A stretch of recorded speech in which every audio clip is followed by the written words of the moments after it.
All right, friends. I happened upon an Australian movie and was caught completely off guard by it. It is on Tubi, which is really becoming clearer and clearer to me that Tubi is the streaming service for the weird and obscure. Another topic for another video. Anyway, today I'm talking about Daddy's Little Girl. And from the description on both Tubi and on IMDb, it's a little on the vague side, so it left me expecting a psychological thriller mystery like Mystic River. No, not at all. Daddy's Little Girl is hardly about the little girl, whose name is Georgia, and entirely about Daddy, whose name is Derek, when he goes completely off the deep end. When he finds out the person responsible for her murder is someone he has known his entire life. I'm going to do the best I can to keep the spoilers to a minimum.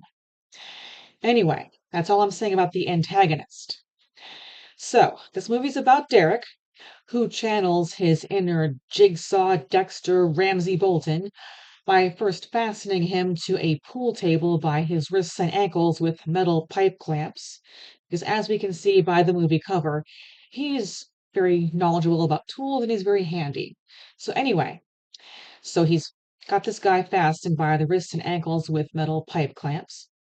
He surgically silences him by using instructions he found on an internet search.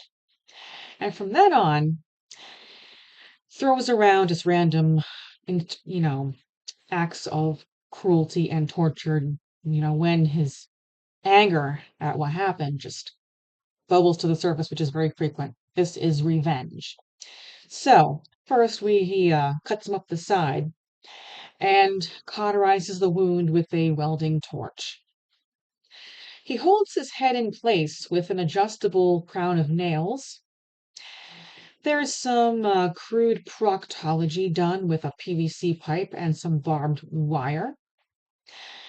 At a very random moment, he takes a palm-sized screwdriver and just, stabs him right in the quadricep. He separates his kneecap with a thing that does this. He lays a phone book on his belly and beats it with a hammer. He pulls out his teeth with pliers, needle nose pliers, and dismembers one of his limbs. So, all the while, Georgia, still very much alive in his mind's eye, and they're having, kind of internal conversations. First, just discussing all the justifications going on that pool table. And then later on, Georgia kind of becomes the voice of his conscience by reminding him that there's still good existing within him, so that when everything catches up with him, including the law, he has his CTJ moment, letting him live and turning himself in. And the movie closes with Derek remembering little Georgia fondly as he's taken away in cuffs. And the credits roll with a collection of newspaper headlines detailing the aftermath. They moved too quickly for me to catch all of them, but what I did catch was that Derek went to trial and was found not guilty, and that the investigation of George's killer turned into several cold cases finally closed, and him being sentenced 25 to life. And that was Daddy's Little Girl, and it kind of explores something each and every one of us who has children wonders. Like what we see on the news, horrible things done to children. They're abducted and they're trafficked, or they are abused by people they're supposed to trust, or something horrible happens to them within the neighborhood.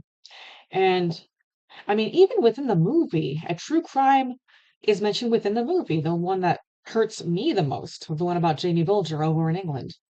Anyway, so yeah, it does make us think, what would we do if that were us? So it's very insightful in that way. All right, and that was Daddy's Little Girl. Thank you for joining me again this week. Please consider subscribing and supporting me on either my Patreon or through my affiliates. And see you next book and movie.